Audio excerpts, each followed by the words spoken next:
د یونس علیه السلام واقعه به هم وکړو اوس ورباندې ورځو. هغه مختصره واقعه ده. یونس علیه السلام ته خداوند متعال ذنون هم ویلی دی، صاحب الحوت هم ورته ویلی دی. ذنون خاوند د ماهي والا، صاحب الحوت هم خاوند د ماهي والا ته وایي، او خپل نوم یې څه یونس علیه السلام. دا یو کلي ته واستوئ، کلي ته خطاب وکړئ، واعظ و نصیحت یې وکړئ، خو لیکن خبرې نه منلې یونس علیه السلام خبرې. اخر الله ورته وویل په 2 ورځو 2 شپو کې زه په دوی باندې څه قهر او غضب خپل قهر راولم. دی په دغه ټیم کې د خپل قوم نه ووتی. چې قوم نه ووتی یو ځای کې انتظار ورته کوي چې اوس زما په قوم باندې د الله قهر او د الله غضب راځي. خو لیکن په دغه ټیم کې چې لږ نشانې د الله د قهر او د غضب راغلې، قوم چلاکي وکړله.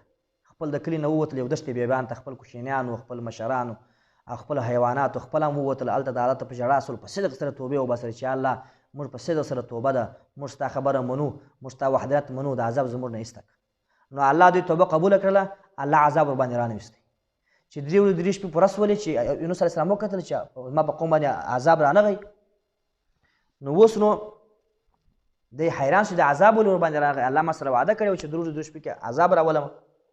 تر دغه وخته پورې الله چې کوم وو د الله په حکم باندې برابر یونس علیه السلام روان و. خو لیکن دلته د دا اجتهاد اوس وکئ، خپل ځان یې اجتهاد وکئ چې الله اوس ما ته اختیار راکړی دی چې قوم ته ورځې او که چیرې د قوم نه ځې. په دغه اجتهاد کې د دا خوښه کړل چې زه اوس خپل د قوم نه ځم، قوم ته نه ورځم. دغه اجتهاد الله ته ناخوښ شو چې تا ولې د خپل ځان اجتهاد وکئ، زما تر امر پورې او زما تر وحي پورې د انتظار ولې ونه کوئ. دا خبر الله ته خوښه نه سوله چې دی ولاړی بارونو د قوم څخه چې ولاړی په یو کښتۍ کې سپور سو. کښتۍ کې چې سپور سول، کښتۍ د دریاب په منځ کې ودرېدله، حرکت یې نه کوئ. دوی دا قانون چې دریاب په منځ کې به کښتۍ ودرېدله نو حرکت به نه کوئ، غرقېدله به. نو په دغه کښتۍ کې به څوک مجرم سپور و، هغه به چې تر څو پورې چې دریاب ته اچولی نه وای تر هغه وخته پورې کښتۍ حرکت نه کوئ. نو قراندازي یې وکړله چې چا نوم به راووتی هغه به مجرم و. بس چې قراندازي یې وکړله د ده نوم راووتی. دا کښتۍ والا دی پېژندی چې دا خو پیغمبر دی، ښه سړی دی. بیا ول دوباره بیا قراندازي وکړه، چې دوباره بیا قراندازي وکړه، بیا د نوم راووتی. بیا چې قراندازي وکړه بیا د نوم راووتی. یونس علیه السلام خپل هغه چې کوم شیان و هغه ایسته کړله، خپل یې ځان دریاب ته واچوئ. چې دریاب ته واچوئ، الله ماهي ته وویل چې ماهیه شابس زما پیغمبر را روان دی او خپل خوله ورته وازه کړه او خپل نس ته یې واچوه. ګوره دا ستا خوراک نه دی بلکې یو څه وخت بندیخانه ده ستا نس د دپاره، وینه خورې او په حفاظت کې وساته. ماهي نس ته چې کله وولېدی، د ماهي خپله ډېر ګرم وي، که مو خیال کړی وي دا ژمي کې خلک یې ډېر خوري ځکه ګرم وي.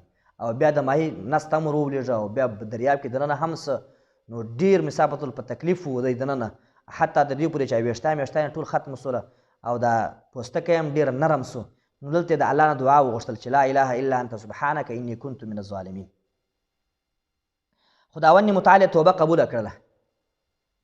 یو څه وخته د ماهي په نس کې و، هغه نه بعد ماهي ته وویل چې د دریاب یو سیټ ته یې څه وغورځوه. ابراهیم دغه ماهي راولاړ سو، یونس علیه السلام یې د دریاب یو کونج ته وغورځوئ. چې ویې غورځوئ نو دی خو مسافت ول هغه ډېر ګرمایش ولی و، دا پوستکی یې ډېر نرم و، مچان ورباندې کښېنستله، دی ډېر په عذاب و. نو الله دغه کوډو چې کوم درخته ده دا الله ورباندې شنه کړله. د کوډو هغه غټ کوډو درخته دا حکمت دی چې هغه داسې درخته دی چې په هغه باندې مچ نه کښېني. نو دې وجې د سربېر داسې ورباندې شنه سوله چې مچانو سینې محفوظ کړي.